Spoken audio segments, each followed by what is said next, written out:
People from different generations are working at the same place at the same time, all trying to contribute to the same mission.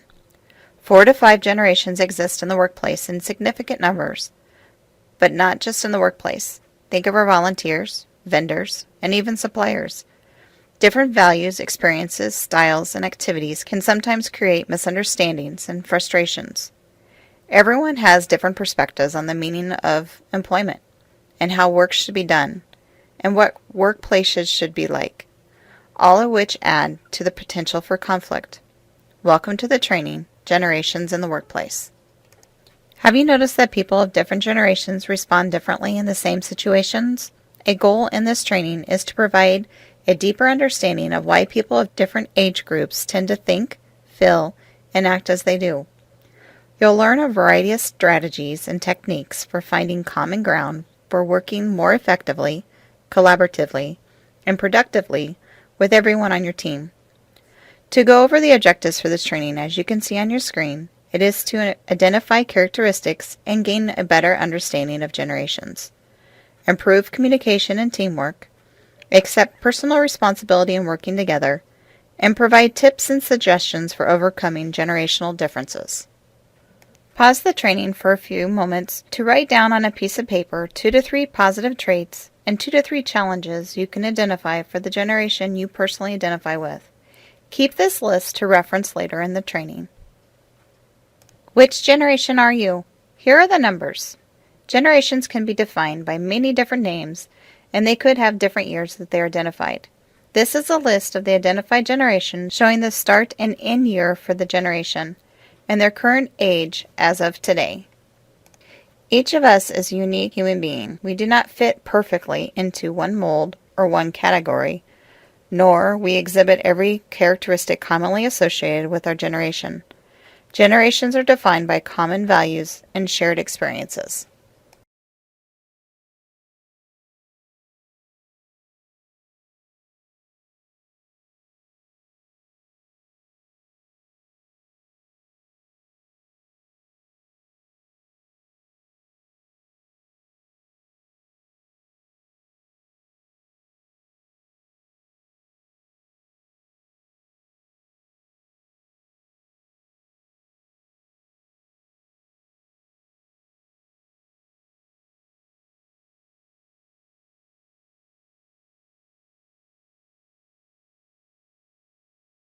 From 1905 to 1924, there were 56.6 million live births in the United States. Those of the greatest generation grew up during the Great Depression and probably fought World War II. They're also known as the G.I. Joe generation. They are the parents of the baby boomers. This is the first generation to benefit from Medicare, Medicaid, Social Security, and Aging Network. They grew up in the growth of America, hard work, and hope for the American dream. This generation also suffered through the greatest economic downturn in the world history, the Great Depression. They were named the greatest generation by Tom Brokaw, a famous news broadcaster. Brokaw said that they were the greatest because they fought for what was right, rather than fighting for selfish reasons. They certainly made great sacrifices, fighting to protect people in other countries, from the likes of Hitler, Mussolini, and Japanese kamikaze suicide bombers. The GI generation has a history of great accomplishments. That is why it is also referred to as the greatest generation. They are the builders, organizers, and inventors. They were confident, optimistic, and had high standards for behavior, morality, values, and commitment. Traditionalists are known as the silent generation because children in this era were expected to be seen and not heard. There are those who were born between 1927 and 1946, and the average in the age from 75 to 80 years old in 2018. Most of them have retired from the workforce, and those who remain can be expected to work fewer hours. Traditionalists are generally partners, managers, and senior support staff in the workplace, although some might sign as a part-time administrative staff just to keep busy after retirement. The silent generation brought the strong work ethic of their parents into the factories of industrialized society. They grew up during lean times, including the Great Depression and World War II.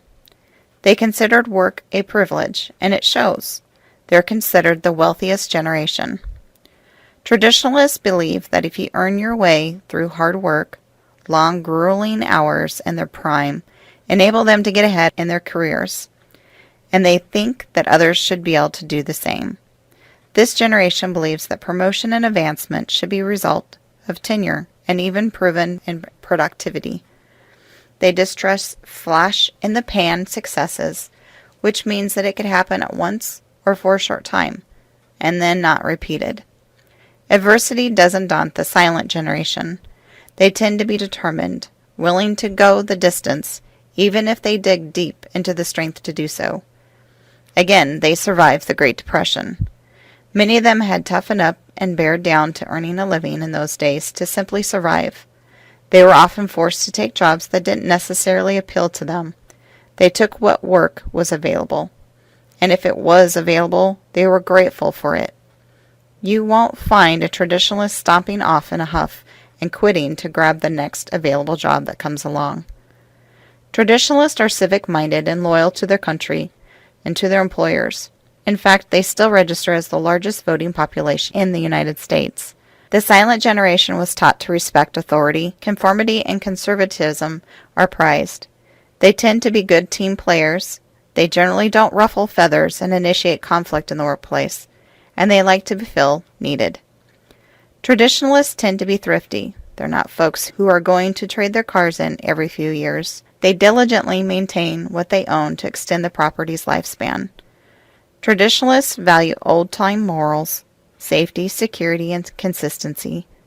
They have more respect for brick-and-mortar education institutions and traditional lecture formats than online, web-based education and training.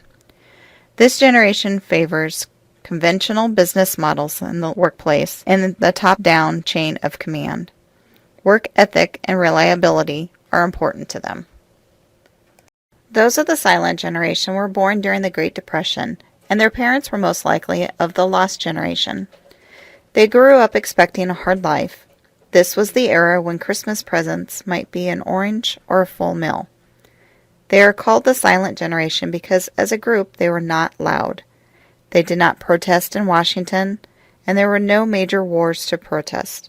The events that we experienced in our youth shape our worldview. These are defining events that shape a generation and bind us together in a way we work and we live our lives.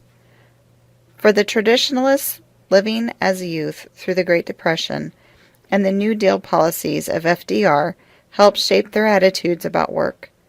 They learn the value of work and of stability and seek that in life because of these early experiences. They also helped in the war effects as youth and remember their fathers and their other family members going to and returning from World War II. Some also took part in the World War II or the Korean War. Baby boomers are defined as being from the huge population increase that followed World War II and the Great Depression. They grew up in a time of prosperity in the absence of world wars.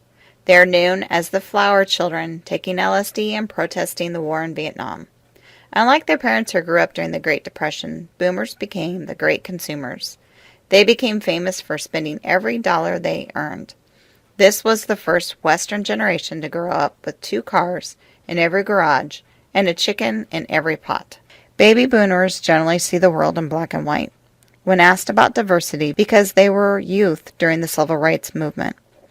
They were also shaped by the feminist movement and were the first generation where females moved into the workplace and stayed in the workplace in record numbers. Baby boomers lived during a time of protest and civil obedience over the Vietnam War and the assassination of major political leaders. They also witnessed space travel in their youth and saw a man walk on the moon. Space travel represents adventure and unlimited possibilities. Science advances, including vaccines, eliminated diseases. Credit cards were introduced and increased this generation's spending. Televisions became common in the household, and the kids and the adults watched programs like Romper Room, I Love Lucy, The Jack Benny Show, Dragnet, Gunsmoke, and The Rifleman. The baby boomers are extremely hardworking and are workaholics. They're motivated by high positions of prestige and extra benefits that come along. They work hard to achieve their career goals in life, and they define self-worth by their work and professional accomplishments. They often think that Gen X lacks work ethics and commitment to the workplace.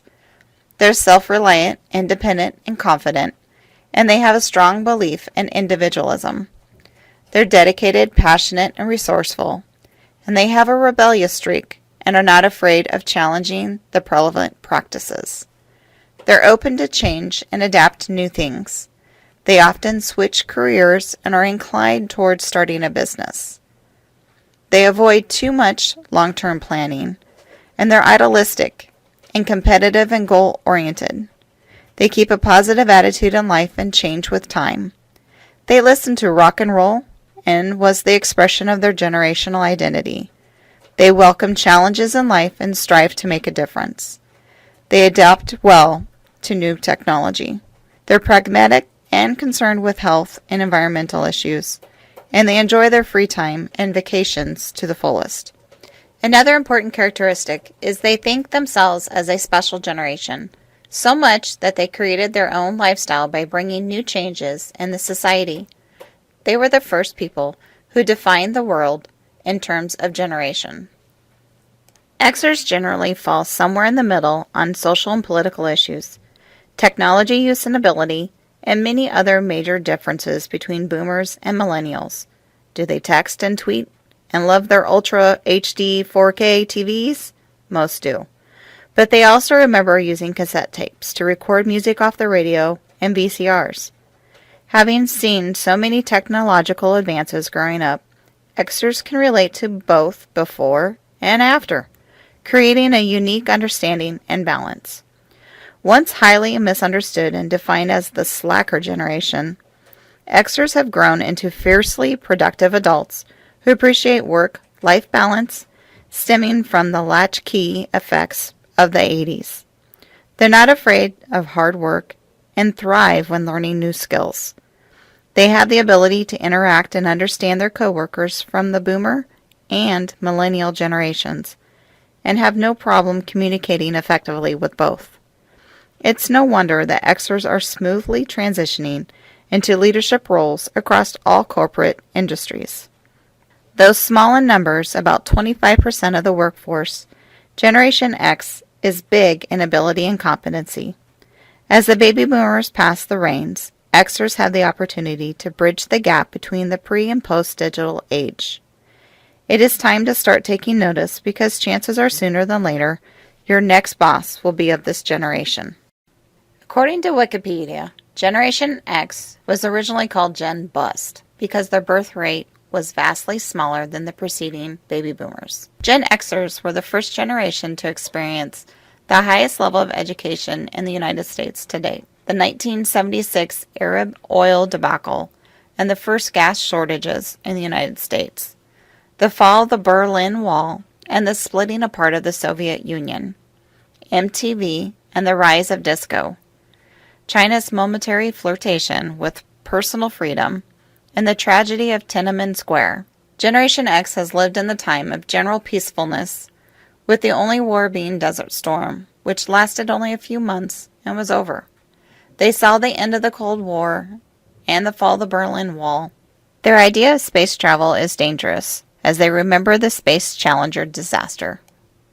They also came of age during the energy crisis and time of layoffs in industries. They're also the PC generation and have basically had computers in their schools and homes through most of their childhood. Don't fit in with Generation X or Generation Y? You could be a Xennial, typically born when the original Star Wars trilogy was released between the years 1977 to 1983. Growing up with many technological advances, they tend to be more comfortable with technology than Generation X. They've also been called the Oregon Trail generation after the game, the Lucky Ones, and the Generation Catalino, after Jared Catalino from My So-Called Life. By the time Xennials were 20 years old, the music industry had changed completely. Instead of buying cassette tapes, you could download songs from Napster. Xennials aren't quite as cynical as the stereotypical Gen Xer, but aren't quite as optimistic as a stereotypical millennial. Zennials may have been hit hardest by the recession because of a combination of student loan debt, job losses, and other factors. The millennials grew up and began their careers in a time when almost every home had an internet connection and a computer, except for in third world countries. In 2008, the largest economic decline happened since the Great Depression, 9/11 terrorist attacks on World Trade Center and on the Pentagon. The effect of the 20 years plus of offshore of American jobs is finally being felt. Enron, energy trading scams, and corporate fraud on a national level. Global warming becoming obvious with unusual severe storms, hotter weather, colder weather, and more droughts. President George W. Bush, Rumsfeld, and Dick Cheney deceived the entire nation about the weapons of mass destruction of the nuclear and biological type and the subsequent invasion and occupation of Iraq. The explosive growth in online companies such as Google, Facebook, Salesforce.com, LinkedIn, eBay, and PayPal. The revolution in the way we work, including widespan acceptance of flex time, working from home, and freelancing. The U.S. is divided 50-50 with different and opposite fundamental beliefs and values. Way too many people are shooting their fellow Americans with weapons of rapid destruction, and housing prices going beyond most young people's reach. Generation Y consider themselves multitaskers, and they're extremely accepting of diversity. They're more idealistic than any other new youth cohort since the first wave of baby boomers came of age in the 60s. However, they're highly skeptical, of times cynical, and often distrustful of corporate America. They are more concerned about the well-being of the planet, humankind, and their communities than most older cohorts were in their 20s. Because they're used to acquiring information so quickly, they can sometimes come across as know-it-alls to the other generations. While Gen Xers were the great unsupervised generation, Gen Y is said to be the great oversupervised generation. Determined to create a generation of super children, many parents have accelerated their childhoods in some ways, typically used to being guided, directed, supported, coached, protected, nurtured, scheduled, measured, medicated, accommodated, awarded, and rewarded. Everyone is a winner. Their feelings are just as valid or important as anyone else's, and there's no wrong answer. Raised to respect test scores and benchmarks as a way to measure their success or worthiness can be very competitive in this regard. Generation Z, or iGen, were born between 1995 and 2012. This generation is more tolerant of others, different cultures, sex orientation, and races. They're more cautious and less risk-taking, less drinking and drug-taking in high school, and less likely to go to church. More likely to think of themselves and not believe in authority figures in church or government. Delaying having serious romantic relationships, less teen pregnancy, fewer runaways, delaying driving, and fewer teen driving accidents, less time spent in shopping malls, and less likely to go see a movie, more likely to use Instagram than Facebook. On the potential negative side, iGens are known for less in-person and face-to-face contact with others due to being connected with their smartphones. Generation Z is also known for heavy use of gaming, less reading of books and newspapers. They grew up supervised, more protected than the previous generations, less experience with teen jobs and earning money in high school. They may stay up till 2 o'clock in the morning using their smartphone or social media, and possibly more depressed than the prior generations. They feel lonely and not needed, and possibly a higher suicide rate. In 2019, Gen Z will represent more than 20% of the workforce. By 2020, they will account for 40% of all consumers. Gen Z is smarter with money than millennials. 12% are already saving for retirement, and 21% had a savings account before the age of 10. Generation Z is shaping up to be a true throwback generation. 77% currently earn their own spending money through freelance work, a part-time job, or earned allowance. Gen Z is primed to become more influential than millennials. Their practical and physically conservative behavior is making them part of businesses and our economy, even at the young age. The Center for Generational Kinetics, the State of Gen Z, completed a study in 2017. You can see on their screen some of the statistics that they discovered. 40% drop in teen birth rates, 38% drop in teen abuse of drugs and alcohol, and 28% drop in teen failure to graduate on time. Have you heard any of these statements, or perhaps you're guilty of saying one of these statements before? Many social groups experience generational conflict. Older leaders have a hard time understanding and therefore trusting younger ones who are anxious to find their role in leadership. The latter often can't understand why older leaders believe and do what they do, and their questioning may lead to conflict. Most of this tension results from generational differences that exist because of contrasting values. We make choices and decisions based on our value system, and differing values often lead to misunderstandings and misinterpretations. This in turn hampers our relationships and lessens the effectiveness of our relationships together. Oftentimes you're finding that you're making one of the comments mentioned previously, or even thinking it. This could lead to generational conflict. Let's first define what generational conflict or generational gap is. What is the difference between the two, or are they harmonious? A generational gap is a difference of opinions between one generation and another regarding beliefs, politics, or values. They are caused by increased life expectancy, rapid changes in society, and the mobility of society. Think about the changes that you have occurred over the past 20 years. Many individuals are struggling to keep up with the technological advances. This also moves into increased ability. Due to YouTube or other applications, one is able to experience and are influenced by other cultures by watching television and music. Access to other cultures was at one time very limited. However, the increasing advances in technology, people have been able to experience other cultures. Generational conflict. Generational conflict is typically about power and control, and not about the generation. Conflicts that appear to be generational are often about who has the power to call the shots, and who must obey. This is not something new, but perhaps now being more openly discussed. Generational differences becomes a catch-all term for a variety of differences. Conflict among people of different generations is common at work, lowering productivity and engagement. Then tensions are created, often attributing to generational differences. But research has found this not true. What is true is more people are working later in life, creating a significant gap in age for those working together. You may immediately notice differences in the way they dress, music preferences, how they use technology, and how they communicate.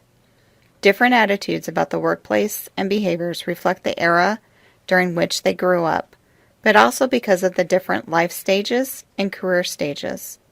On the screen in Figure 1 is what is referred to as major life changes, including single, unattached, attached, and caregiving.